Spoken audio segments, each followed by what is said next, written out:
According to the Pew Foundation, 40% of children in America today are being born into a single family home. And, to me, these women are the most amazing women in the world. Truth of the matter is, it's so difficult to raise a child. My wife and I have raised six in a combined family where two parents love each other, where two parents are committed to their education, where two parents are committed to their success. I can just not even imagine what it's like as a single mom trying to make things work at the same time, raise a child, come home, cook, clean, on and on. The result of this brokenness is that these children born into the single family home are 6 times more likely to end up in poverty. And they are much, much more likely to be incarcerated or be involved in violent crimes. And why? Why is this phenomenon going on? And I believe, and this is a message that I recently heard that just resonated so much with me with a lot of things that I've talked about, and it is that the brokenness of the modern romance. In the old days, we would just go date, meet someone, get to know that person, not be influenced by social media as to what romance really looks like. Recently I heard that one of the reasons a lot of men are not being in any rush to be married is because of their addiction to pornography. Pornography satisfies a sexual desire that is not real.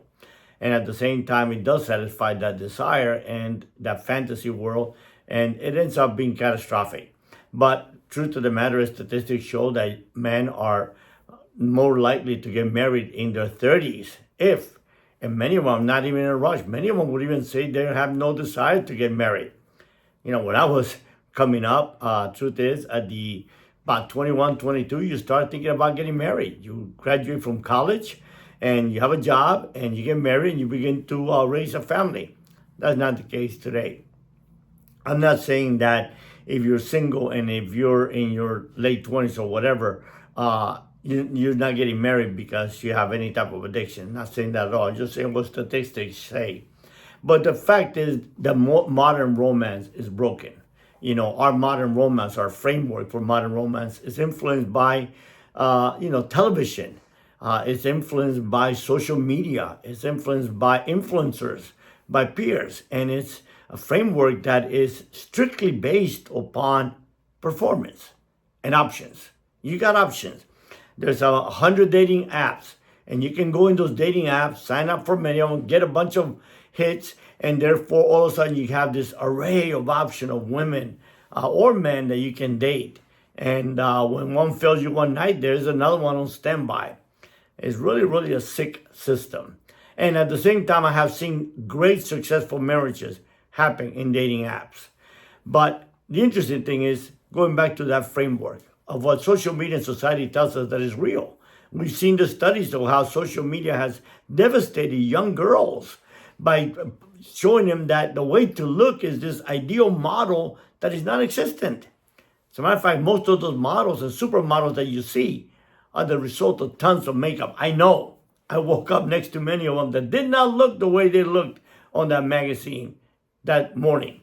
So that who's influencing us is totally wrong. So where should we get our influence? Where should we create a framework for romance? And this message that I heard is a Hebrew word called hesed. And hesed is a word where it shows how God relates to us and how we are to relate to others.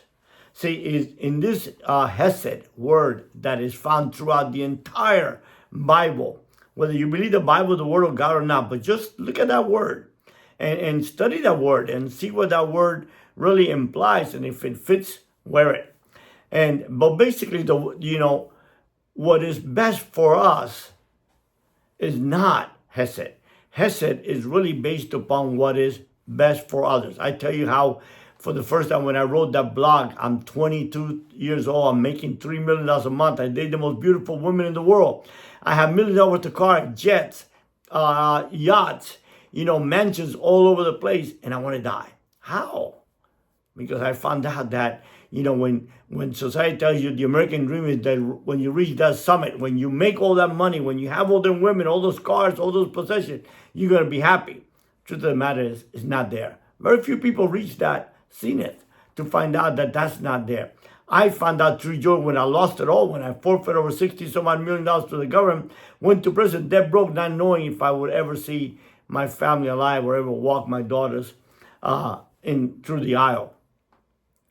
But why did I find meaning? Because I took the focus off Jorge Valdes and I began to put the focus on others. See, and that's what the Hesed word is.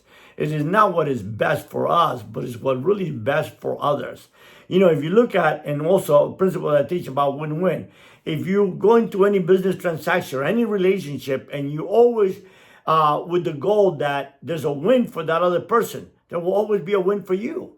But the interesting thing is that now you create a friendship or relationship that will be lifelong. I mean, all the people I ever dealt with in my young life, legitimately, that are alive will still deal with me. Why? Because I always look at things win-win. And then I talk about how in the cartel, I always made sure that if whatever I did created a win for others, it would be a win for me. So when I allowed Pablo Escobar and Gacha to come in on my loads, see, no longer did they look at me as an enemy that's bringing in tons of cocaine into the United States. Without them, all the profit would have been me. No, now, because in my loads, they are coming in and they're bringing theirs in my routes. Now, they're my cheerleaders. So win-win creates a cheerleader instead of an enemy.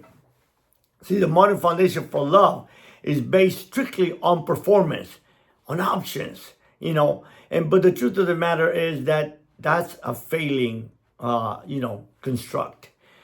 True modern romance should be blessed upon a promise and a commitment. I'm going to celebrate this year my 27th anniversary. 29 years married to the most beautiful woman God ever gave me. I wake up every morning, and I look at her and I'm in love. It's amazing.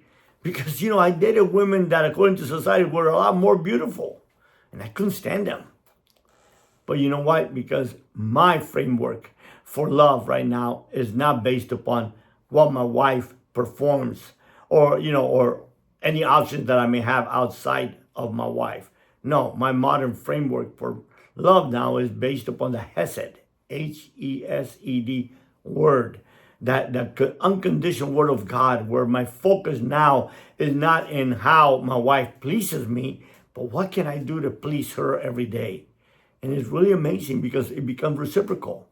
See, when you give unto others, it always comes back to you. The more you give, the more you get back. It's a principle that I built a multi-million-dollar restoration company with. We took 10% of our profits off the top. People thought we were crazy. I said, look, I'm an accountant and I've made millions of dollars counting. And I'm going to tell you this. If I was going to base my contribution on my profits, I would be very creative. And my contribution will be minimal. But if I based it up on the top, I took away any options for me to be creative. And honestly, that 90% came back 10 times fold what 99%, if I would have kept it, would have come back. So look at your modern view of romance. Look at the word Hesed. Get yourself a Bible, look through it. Not as a religious book. I remember I told you when I first began to read the Bible, I was an atheist. I read the Old Testament as war stories, as a historical book. I love it. And then I began to read the New Testament as a book of morals. Because moral people don't steal, rob, and cheat, and sell drugs. So therefore, my mindset began to change. If all you do is look at Bugs Bunny every day, every time you look at someone, you're going to say, what's up, doc? But if what goes into your eyes, into your brain, and settles in your heart is positive, then you begin to construct a brand new mindset. And you begin to look at the world in a total different way. And you look at the world in a positive way. And things change. So I urge you, look at your framework for romance. Sit down, write it down. What have you based romance on? What you expect of that other person. And if you all of a sudden look at that constructively and you base it on that Hesed, that unconditional love of God, the way he loved me when I was unlovable, the way he gave me a desire to love others. I used to give millions of dollars, thousands and thousands every Friday to people to help them, but it was only to make me feel good. It wasn't unconditional. Now, when through my foundation we send hundreds and thousands of books to prison, I feel good. And and it's a lot of money. We have spent hundreds of thousands of dollars doing that. I could do a lot with that money. But the truth of the matter is, I could not do one single thing that will bring me as much joy as I get from knowing that I'm giving somebody hope. I'm giving somebody the knowledge that there is faith, that no matter how screwed up your life is, no matter how bad your life has become, you can change. You can become better. There is a God who forgives, whoever that God is to you. And there is redemption. Your life does not have to end the way that it has begun. Your life does not have to end the way it is right now. But this I promise you, unless we decide to change, and change quickly, every day is not promised. The only day that we really have that is promised is today. I spoke to a very, very wealthy man that I love dearly, very good friend of mine, at 9 o'clock in the morning, 54 years old. At 10 o'clock in the morning, he was dead. All his million didn't go with him. As a matter of fact, I went to a funeral and I parked my plane right next to his big old jet, and I went to his beautiful home on the ocean and looked at the big old yacht that he had. And then we went to the church and I saw him in an urn, ashes. All that stayed behind. All of this the world has to offer you, my brother, my sister, stays behind. Can't take none of it with us. But what we can take with us is that Hesed love. That love that no longer looks at what others can do for us, but what we can do for others. Be blessed. Go love others. There's tremendous joy. And for me, there's eternal reward, immense in heaven. Be blessed.